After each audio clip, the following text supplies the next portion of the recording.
que vous pouvez nous parler de ce personnage principal de la commentante?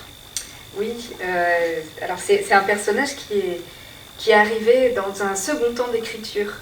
Parce qu'en effet, le livre, c'est écrit sur, donc pendant 9 ans, complètement à temps plein évidemment, mais sur plusieurs périodes d'écriture où je l'ai laissé, je l'ai repris, etc. Et pendant les premières périodes, j'ai surtout travaillé à la baignade des marins, qui donc, comme on l'a deviné dans l'extrait, vont se baigner en pleine mer. Donc c'était vraiment ça la matrice, on va dire, du roman. Et c'est vraiment suite à l'écriture de cette scène-là que l'image s'est imposée. Je me suis dit, il faut qu'il y ait quelqu'un qui les regarde, qui soit resté à bord. Et c'est là que de ce collectif, qui était assez indéterminé, une figure s'est détachée et est devenue le personnage principal du roman. J'ai pris la décision que ce soit une femme, alors que dans la réalité, le cargo était dirigé par un homme.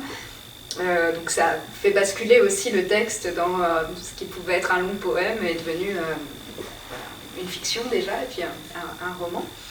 Et c'est vrai que cette décision de choisir une femme pour diriger cet équipage d'hommes a eu des conséquences sur la personnalité un petit peu que je lui ai donnée, en tout cas sur une certaine rigueur qu'elle affiche au début du livre, parce que quand on est à la fois en position de pouvoir et en plus dans un endroit, un huis clos où on est 24 heures sur 24 tous ensemble, quand on est une femme et un équipage d'hommes, ça implique, c'est vrai que voilà, je me suis dit que ça impliquait une vigilance, peut-être que quand on est une femme qui dirige, on doit donner plus de preuves de notre compétence. En tout cas, elle se raconte ça dans ce moment-là où elle navigue depuis quelques années, mais elle est quand même encore assez jeune.